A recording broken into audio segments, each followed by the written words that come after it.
How you doing, people? Welcome back to another ESO video. Today is about the Necromancer changes on the current PTS for update 43. Now bear in mind, obviously anything can change at any moment. It's not actually out yet until the 19th of August, but this is what we're looking at so far. The Necromancer has had some minor adjustments to some of the skills to make them a little more useful for those of you that felt that the Necromancer needed a little bit more edge. It came in with major vulnerability when it first got released. Now that's all over the place. You can get the main class bonus from pretty much anywhere.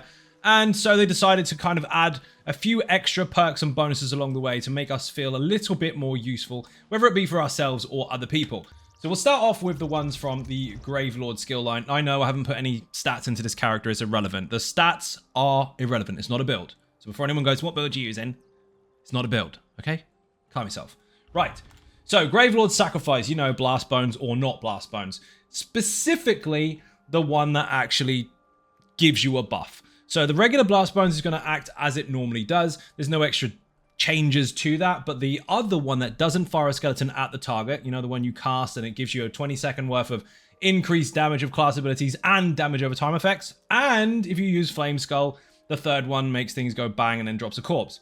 That's all still there, but with one minor change. This was only working in combat. So you had to start a fight, then activate it. Now you're staggered where your buffs and bonuses would be normally, and you can't take advantage of it. Well, they changed it, so now that as soon as you activate it, obviously you can have your Blast Bones, it jumps to you, you get your buff, but you can do it out of combat. So you can do this on the way to a fight and be ready on the way. Now, they don't allow pre-buffs as such, but when it comes to basic bonuses that you should have for your class, or your resistances, or your brutality and sorcery and prophecy and all that kind of stuff, they do allow you to do that. And this lines up with that. Rather than it being a flat passive, you have to activate it, but they've allowed you to not have to awkwardly stagger your rotations and such when you get in. So activate that out of combat. Obviously you have to maintain that, but it's a nice bonus nonetheless. Skeletal Mage, of course, is actually in the same skill line. This has been altered because now all morphs give you major brutality and major sorcery if you're using this skill. You won't actually need to bring all that stuff in a potion. So you've got it built into your class now. So again, either morph is absolutely fine. We don't need to demonstrate the skill. It's your Skeletal Mage or your Archer. Both of them give you that 20% increase to weapon and spell damage. Alongside that, we're going to skip ahead a little bit. Shocking Siphon. If you activate this, either morph, you always have Major Savagery and Major Prophecy for 20 seconds. So again, you've got Brutality and Sorcery, Savagery and Prophecy. They're doing this with a lot of classes recently, allowing us to have the ability to buff ourselves with those two major sources of buffs with our skills. Some classes used to have them anyway, while others didn't. Now pretty much everything's got it, give or take. Again, that means weapon pots and spell pots are not necessarily essential for you to take advantage of those buffs because you have them in your arsenal if you choose to use those skills, which again opens up the opportunity for tripods.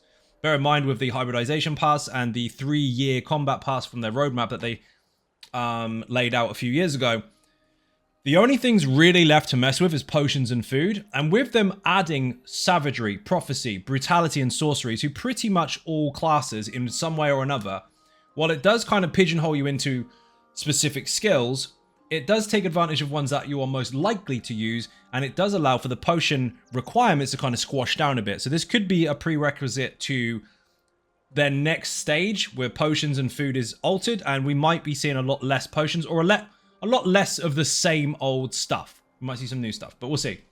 Anyway, brutality, sorcery, savagery, prophecy, and of course, can buff out of combat. Now, the other skills that have been altered. Boneyard now actually applies minor vulnerability at the same time as any of the morphs adding extra stuff on top. So at base, this will always give you that. So you don't need that in other skills, which we'll get to in a moment.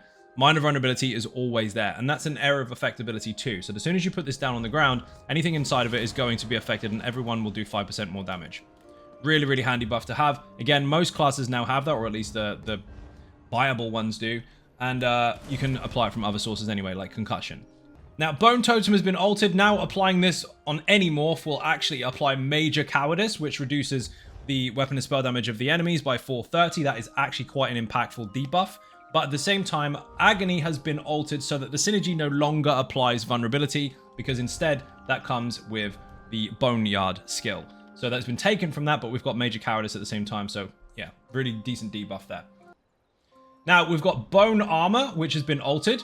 The summoner's armor actually now lasts 30 seconds, which is pretty good. And the ability and its morphs also grant minor resolve, not just major. So we've got both buffs at the same time, minor and major in one skill. So that's pretty nice. The activation of it doesn't change, the visuals don't change, nothing like that, but we've got minor and major at the same time and a longer duration. Grave Grasp has been altered, so this actually does damage now. So this has now been altered so that it does area of effect damage. Is this the right one? Or is it Ghostly Embrace? No, it's Ghostly Embrace, my bad. This one will do magic damage in area of effect per shot. So each pop will go bang, bang, and bang, and they do the equivalent of half of an area of effect spammable. If you're a tank, you'll do minimal damage. If you're a DPS or maybe a healer, then you'll do more. So this adds a little bit of effect to it. But at the same time, the duration of these negative effects that come from it, the immobilization, the stun, and the snare, actually lasts a fair bit longer. So longer duration and damage application at the same time. It's a minor change, but it might encourage people to use it more actively, especially if you're doing some free damage in between. That, for the most part, is basically it. The Necromancer has got... No, we've got one more. Spirit Mender. Why did I miss this? This is the biggest one. So, Spirit Mender is quite nice. Does a heal. Great. Also allows you to take damage from you and put it to the pet if you have Spirit Guardian. But if you have the other one, this now changes. Half the cost, which is nice, but heals twice as fast as the regular morph, just like before. But it can heal 2 additional allies. You and 2 other people. That's pretty big. So, while it's not a whole trial group, no, it never was in the first place, it was just for you. But now you can heal 2 others. So in a group, whether it's a trial, dungeon, arena, whatever, people that have low health or people close to you will get healed. So that's a really nice alteration to that skill. Remember, any of this can change at any moment. It's not necessarily set in stone, but this is how it is on the PTS at the moment. We've got a few weeks left, or a couple weeks left at least. That doesn't mean that things will or won't change. It just means there's potential for it. It's released on the 19th of August for PC and the 4th of September for console, as long as I've got the dates right. And that will be a free update. Everything about this quality of life update is free. So keep your eyes peeled for that. There are going to be more things on the channel, obviously, but if you're not subscribing already, hit the button, it's free. And if you want to help support the channel outside of YouTube, there are some links in the description for Twitter, Facebook, Instagram, the website ZynoGaming.com, Throne, Patreon, Buy Me a Coffee, and merch. Thank you for watching, and I'll see you in the next one. Bye-bye.